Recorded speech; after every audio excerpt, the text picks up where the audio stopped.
नमस्कार बच्चों, प्रेम विद्या मंदिर हिंदी हाई स्कूल से मैं लीला मैम कक्षा 7 हिंदी पाठ 9 आत्मविश्वास की 7 सीढ़ियाँ समझाऊंगी। उनके लेखक हैं डॉक्टर चंद्रकांत मेहता। इनका जन्म 6 अगस्त 1939 को हुआ। अहमदाबाद जिले के सरखेज में इनका जन्म हुआ। गुजरात यूनिवर्सिटी से एमए और पीएचडी की उपाधि प्राप्त की। वे गुजरात यूनिवर्सिटी के पत्रकारिता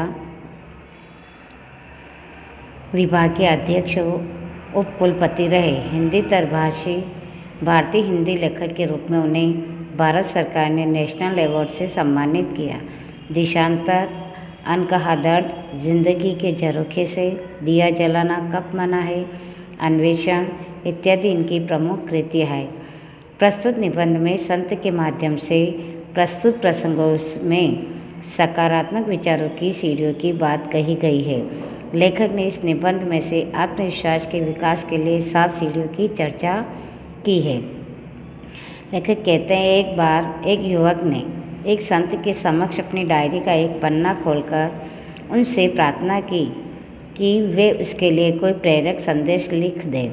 संत धीमे से मुस्कुराए और उन्होंने युवक की डायरी में फटाफट एक वाक्य लिख दिया, भ्रामक विचारों की शरणागति पराजय को निमंत्रण देना है। यानी किसी की जो भ्रम के अनुरूप विचार है वो पराजय को निमंत्रण देती है। संत के द्वारा लिखा गया उपरोक्त वाक्य केवल युवक के लिए ही नहीं वरन यह प्रत्येक व्यक्ति के लिए मार्गदर्शक है। ताजगी ही जीवन है, बासीपन मृत्यु हो। हम अपने मन को अपेक्षित ताजगी ही नहीं देते। दरअसल हम जो चाहते हैं वही अपने मन को देखने लगते हैं और हमें जितना संग्रह करना है उतना संग्रह ही मन को करने देते हैं। अधिकांशतः मनुष्य दिलमानी नहीं मनमानी करते हैं, यानी अपने दिल की न मान के अपने मन की मानते हैं। अपने अस्वस्थ दृष्टिकोण को मन पर लादना भी मन की मनोरथ भूमि को प्रदूषित करने का अवांछनीय एवं हानिकारक प्रयास ही माना जाएगा। तथ्यों की अपेक्षा तथ्यों के प्रति दृष्टिकोण अधिक महत्व का होता है। किसी भी प्रकार का तथ्य या सूचना जब हमारे समक्ष आती है तब हम अपने विचारों के अनुकूल प्रतिभाव आदेश अथवा निर्णय तुरंत ही दे देते हैं। आम के पकने की तो हम प्रतीक्षा कर लेते हैं, पर हमारे विचार पक बन सके इसके लिए हम स्वयं को अवकाश देना मुनासिब नहीं मानते। हमें प्राप्त हुई सूचना या फिर हमारे ज्ञान में आए हुए तथ्य को तटस्थतापूर्वक खोजना तथा उसके प्रति शुद्ध दृष्टिकोण प्राप्त करना मानसिक तपस्या का विषय है। मनुष्य नामक जीव को साधना करने की जगह सिद्धि में विशेष रुचि होती है।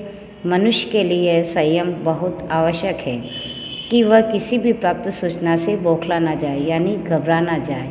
हमें चलित होना आता है, विचलित होना आता है, परंतु हम विपरीत संयोगों में अविचलित रहना नहीं जानते।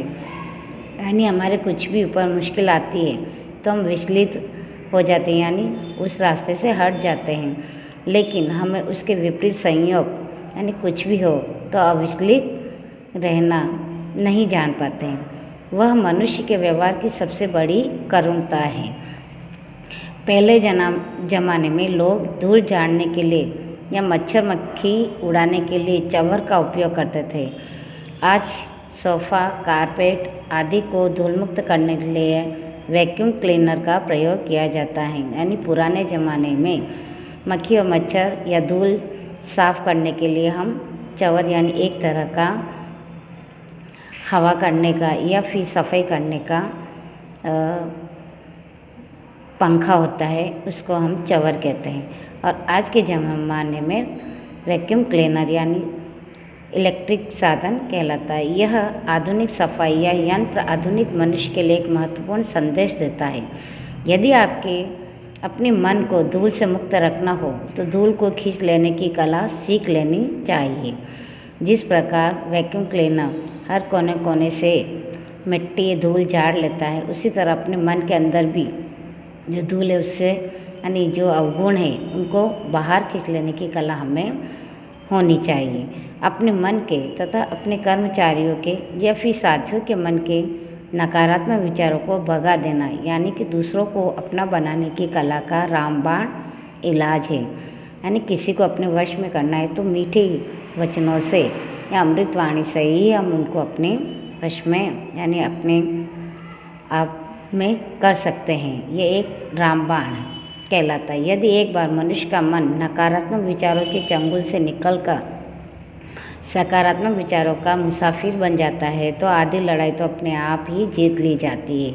यही दृष्टिकोण रखना ही विजय भवन के प्रवेश का द्वार होता है। इस तरह लेखक कहते हैं कि अपने मन के अंदर सकारात्मक विचार होंगे तो हम अच्छी तरह अपनी लड़ाई लड़ सकते हैं, यानी अपने मन को नियंत्रित कर सकते हैं और किसी भी प्रकार के जो नकारात्मक विचार है उनको हम अपने मन के अंदर नहीं आने देंगे। पार्ट 2 हम बाद में समझाएंगे। Thank you.